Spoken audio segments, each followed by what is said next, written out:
já viu o corrupto ostentador e saiu do Brasil. Se a nossa sociedade tivesse realmente uma questão de, por exemplo, punir severamente um corrupto quanto mais, teria ainda psicopatia, mas eles teriam menos amplitude de ação. Que eu não vejo uma liderança que não seja dentro dessa polarização. Isso me deixa muito triste. Um escândalo que pode atingir o coração da Previdência Social brasileira. Uma investigação bilionária que envolve fraudes em benefícios de aposentados e pensionistas. E no centro dessa operação, um nome que chama a atenção: o irmão do presidente Lula, conhecido como Frei Chico. Nesse vídeo, você vai entender o que está por trás da operação da Polícia Federal que investiga um dos maiores esquemas de descontos indevidos da história do INSS e como isso pode afetar o governo, a imagem de Lula e principalmente milhões de brasileiros que dependem do INSS para sobreviver. Já deixa o seu like para me ajudar a trazer esses alertas importantes. Meu nome é Gama e você está no canal Tesouro da Mente. A Polícia Federal, em conjunto com a Controladoria Geral da União, deflagrou uma operação de grande porte nesta semana. O alvo, um esquema de descontos associativos ilegais aplicados diretamente nos benefícios de aposentados e pensionistas. A gente perde uma geração, outra geração. Não, a gente tá o país do futuro que não tem futuro. Segundo as investigações, o golpe consistia em realizar descontos mensais nos benefícios previdenciários sem autorização dos segurados, favorecendo sindicatos e entidades que se apresentavam como representantes dessas categorias. O prejuízo estimado passa de 6,5 bilhões de reais, uma cifra que por si só já tornaria o caso um dos maiores escândalos financeiros da história da Previdência. Você acha que o atual presidente Lula tem relação com isso? Comente abaixo e não esqueça de deixar seu like e compartilhar para nos ajudar a trazer mais alertas como esse. Uma coisa que tornou esse caso ainda mais explosivo foi o envolvimento do Sindicato Nacional dos Aposentados, Pensionistas e Idosos, o Sindinap, entidade que tinha entre seus dirigentes José Ferreira da Silva, o Frei Chico, irmão mais velho do presidente Luiz Inácio Lula da Silva. Frei Chico ocupava o cargo de vice-presidente do sindicato e é um nome conhecido nos bastidores políticos. Ex-metalúrgico, foi uma figura influente no movimento sindical do ABC paulista, nos anos de 1980, ao lado do próprio Lula. Embora seu nome esteja vinculado à entidade, a Polícia Federal deixou claro: Frei Chico, até o momento, não é investigado. A operação tem como alvo a entidade e possíveis irregularidades nos repasses, não os dirigentes individualmente. Esse é um dos assuntos também que está aparecendo bastante pelas redes sociais. O irmão mais velho do presidente Lula, ele é sindicalista, o nome dele é José Ferreira da Silva e ele é conhecido como Frei Chico. Ele é vice-presidente de uma das entidades investigadas pela Polícia Federal na fraude do INSS. A entidade que ele dirige está na lista dos alvos da operação de ontem da Polícia Federal. Está na lista das entidades que participariam desse esquema, né? O irmão do presidente, o nome dele não aparece como investigado, o nome dele não aparece aí como alvo da Polícia Federal. E ele falou ontem com a imprensa e disse que espera que toda essa sacanagem seja investigada. Ele falou: olha, espera que todos os policiais, disse ele, o nosso sindicato, eu tenho certeza que nós não temos nada, não devemos, aí ele até falou um palavrão que eu vou repetir aqui, merda nenhuma. Eu espero que ela investigue de fato, porque tem muitas entidades por aí, picaretas, disse ele. Nosso sindicato já foi investigado, já foi feita auditoria e essas coisas. Estamos tranquilos, foi o que disse o irmão do presidente Lula, o Frei Chico, para o Estadão. Ele faz parte, desde o ano passado, da diretoria da Sindinap, que é o Sindicato Nacional dos Aposentados e Pensionistas e Idosos. Esse Sindinap, ele tem sede em São Paulo, divulgou 2 notas ontem após a operação da PF e uma delas, inclusive, sai em defesa do irmão do Lula. Uma das notas diz: Frei Chico, irmão de Lula, tem uma trajetória respeitada no sindicalismo, iniciou sua militância ainda nos anos 60, antes mesmo do irmão, como metalúrgico em São Bernardo do Campo, e foi um dos pioneiros na organização dos trabalhadores no ABC paulista. Atuou com coragem durante o regime militar, sendo uma das vozes mais firmes na luta pela redemocratização do Brasil e pelos seus direitos e os direitos dos anistiados políticos. E aí eles dizem que a diretoria desse sindicato reúne lideranças com mais de 25 anos de atuação no movimento sindical brasileiro, e entre eles o Frei Chico. Bom, falar sobre o tempo, né? Isso não traz ali a prova de que eles não estão envolvidos. Em nota, o Sindinap declarou: a proteção dos direitos dos aposentados é prioridade fundamental para garantir uma sociedade mais justa e solidária. É essencial que todas as denúncias sejam levadas a sério e investigadas com o rigor necessário. Eles também afirmam apoiar as investigações e prometeram colaborar com a apuração dos fatos. Apesar disso, o impacto político foi imediato. A ligação com o irmão do presidente Lula trouxe o caso para o centro das discussões em Brasília. A Controladoria Geral da União chegou a afirmar que nem sequer sabia do parentesco de Frei Chico com o presidente no momento da operação. Mas a revelação pegou mal, não por uma implicação direta, mas por aquilo que os analistas chamam de efeito simbólico. A imagem do governo é inevitavelmente arranhada quando figuras próximas são associadas a escândalos. Em tempos de crise econômica, com a confiança na política em baixa e a pressão popular crescente por mais transparência, qualquer denúncia contra entidades ligadas ao poder público ou seus familiares ganha proporções gigantescas. E os desdobramentos não param por aí. Como consequência da operação, o presidente do INSS foi afastado do cargo. O próprio presidente Lula solicitou formalmente sua demissão, decisão que agora aguarda a formalização pelo ministro da Previdência, Carlos Lupe. Mais um capítulo tenso para um governo que já vinha enfrentando uma queda na popularidade e crescentes índices de rejeição, como mostram as últimas pesquisas de intenção de voto. Não é bom para o governo, né? Evidentemente, é preciso realçar que o Frei Chico é um personagem conhecido, é um sindicalista das antigas. Aliás, ele está na raiz do envolvimento do Lula com o sindicalismo. Ele como que inspirou o irmão. E não há nenhum vestígio de notícia que o desabone.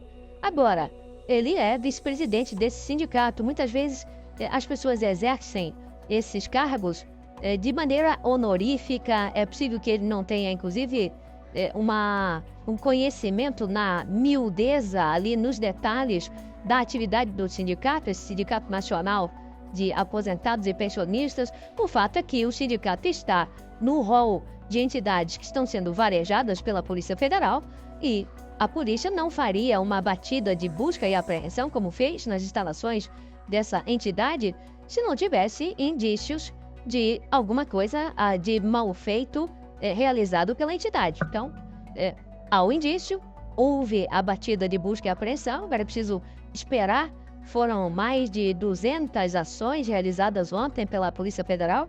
Já é preciso aguardar a análise desse material todo para ver até que ponto o envolvimento da entidade encontre se o indício resultará na comprovação, e daí indiciamentos e consequente denúncia criminal. Então, estamos no início da investigação. Não é o primeiro caso delicado para o Planalto em 2025. O governo já lidou recentemente com o indiciamento do ex-ministro das Comunicações, Juscelino Filho, por acusações anteriores à sua atuação no cargo. E ainda paira a possibilidade de investigação sobre o atual diretor da Agência Brasileira de Inteligência, ABIN. O momento é sensível. Faltando pouco mais de um ano para as eleições presidenciais de 2026, o governo Lula tenta manter o controle político e preservar a imagem de combate à corrupção, mesmo quando o cerco se aproxima de nomes ligados à sua trajetória pessoal. Mas acho que tem uma outra coisa que é horrível, que é os nossos corruptos são burros e ostentadores. Como assim?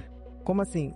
Qual é outro lugar do mundo que as pessoas que estão fora da lei, fazendo tudo errado, né? A gente teve essa semana lá, a delegada aparecendo lá com 2 milhões dentro de casa. Ela tava onde? Em todos os camarotes tirando foto, aí vai no shopping, compra uma bolsa de 30 mil. Não faz isso pra ficar quieto, né? Gente, o que é isso? Você já viu o corrupto ostentador? Isso é coisa do Brasil. É verdade. Inclusive, a necessidade de que o governo, e especialmente o Lula, reaja a esse escândalo de tal forma que ele corte todos os males pela raiz. E ele, por exemplo, se absteve de cortar o Carlos Lupe pela raiz.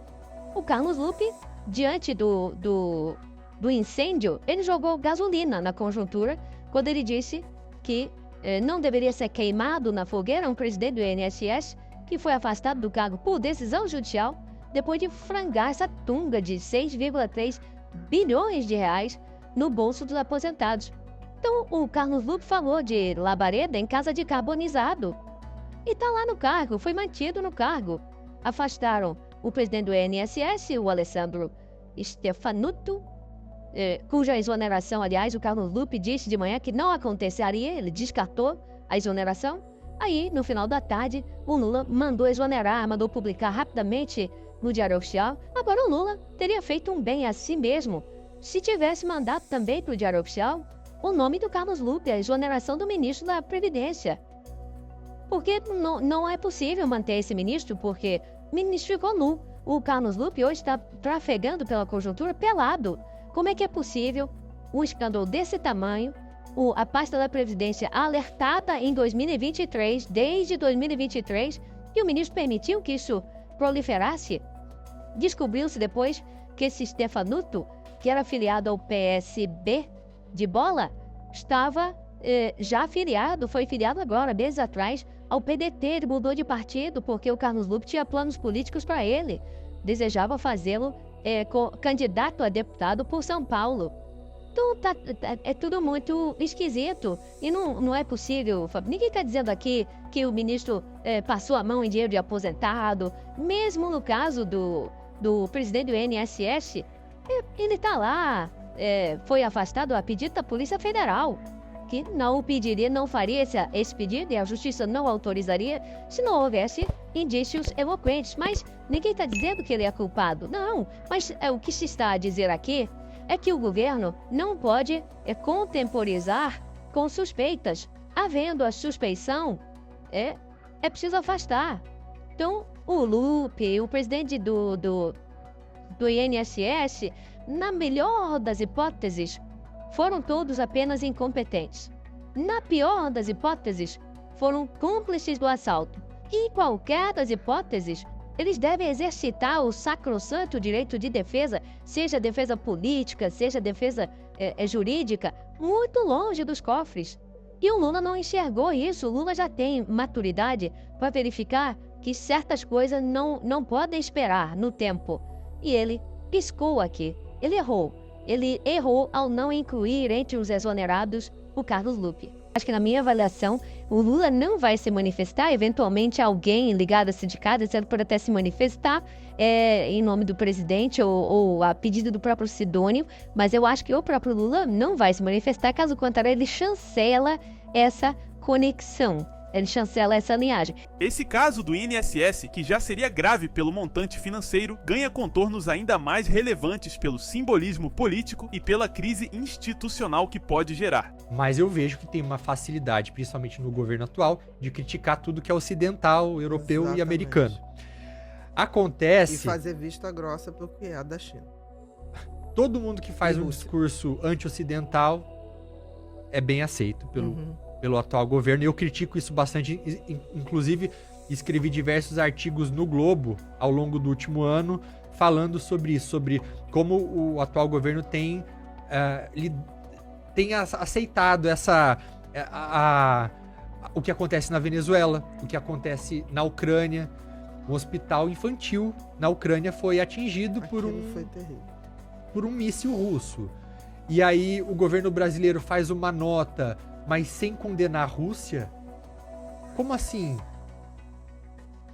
Sabe? Porque tá errado. Tá errado. Você pode dizer, somos parceiros comerciais e não sei o quê, mas não é legal o que tá sendo feito. Não, e precisa de uma postura não hipócrita. Porque você não pode se colocar como um governo que defende os direitos humanos se esses mesmos direitos humanos acabarem em Roraima e não cruzar a fronteira com a Venezuela. Até pouco tempo atrás, insistiam que havia uma democracia do Maduro na Venezuela. Não era possível isso. A embaixadora do Brasil estava na posse do Maduro em Caracas no dia 10 de janeiro de 2025. Então, a gente observa hoje uma tentativa de descolar um pouquinho. Mas é mais por um objetivo interno, doméstico aqui, do governo atual tentar se proteger das críticas Sim. de que essa ditadura que tá lá, ele ajudou a consolidar, protegendo historicamente ao longo dos anos, falando, olha, ele não é um ditador assim, na posse Não do é Lula. dessa forma. Na posse do Lula, em 2023. Foi 2023. 2022. O Maduro veio pra posse, foi recebido de tapete vermelho. Tudo que ele faz hoje na Venezuela, ele já fazia, mas o Lula até brincou ali no tapete, dizendo, aqui falam que ele é ditador, não sei o quê.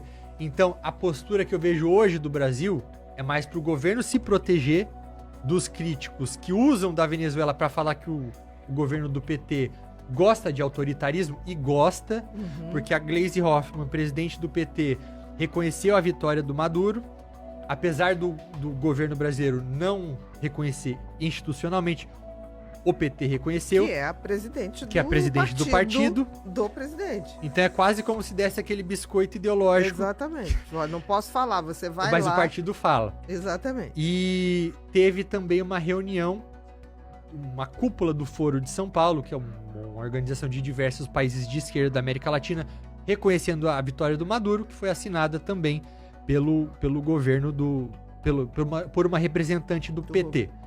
Então, gente, a gente tem que criticar todos os lados. Eu também. Se nós criticamos Venezuela, que a esquerda brasileira defende, por outro lado, existem regimes autoritários que o bolsonarismo também defende, que é o caso do regime que não é tão consolidado assim como a Venezuela, mas que é o caso do Viktor Orbán na Hungria, que é hoje uma democracia iliberal. E o que é uma democracia iliberal? É você ter ali instituições democráticas, entre aspas, então você vai ter alguém concorrendo contra você na eleição. Só que, o opositor ele não vai ter direito a tempo de televisão. Então, só que você controla a Suprema Corte. Então, são instituições muitas vezes... se fosse uma ditadura light. Uma Se a gente tivesse que fazer um termo, né, é light. Uma ditadura Yakut. Yakut, fitness, né, uma coisinha mais assim, mais leve. Sem gordura trans, mas é uma ditadura. Então, são essas figuras, né? E o Bolsonaro tentou buscar refúgio na Embaixada da Hungria em Brasília, quando ele achava que pudesse ser preso. Então, eles têm também suas paixões por autoritários dos dois lados. Dos dois lados. O que me deixa triste é porque eu não vejo uma liderança que não seja dentro dessa polarização. Isso me deixa muito triste.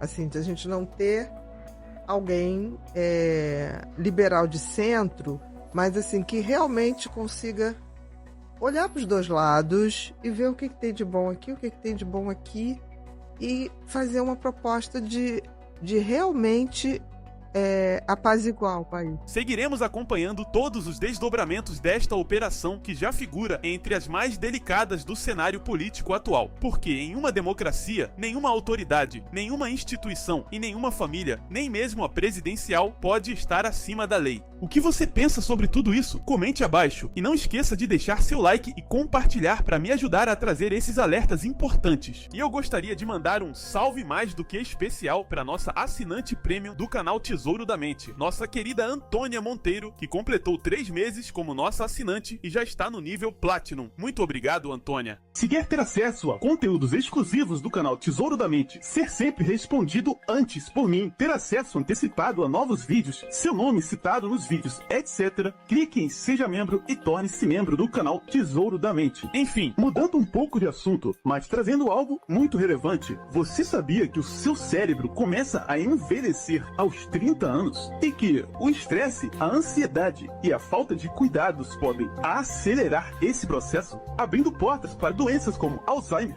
Pois é, mas não se preocupe, você pode reverter isso. Apresento a você os 3 pilares da saúde cerebral. Um método simples, barato, fácil de aplicar e comprovado para manter sua mente jovem, ágil e saudável durante toda a vida. Ao adotar pequenos hábitos diários, você vai melhorar sua memória, concentração e até reduzir o risco de doenças degenerativas. Imagine acordar todos os dias com energia mental renovada e foco total, sem perder a clareza de pensamento ao longo dos anos. Esse é o futuro que você pode construir agora. Clique no link que vou deixar na descrição e no comentário fixado que te ensinará tudo sobre como manter seu cérebro forte e otimizado. Não perca tempo, invista na sua mente agora e tenha acesso imediato. Ah, e ainda tem 2 bônus exclusivos para você. Um guia sobre burnout e outro para combater a névoa cerebral. Problemas que muitos enfrentam sem saber como resolver. Clique agora e comece sua transformação mental. Sua mente merece o melhor.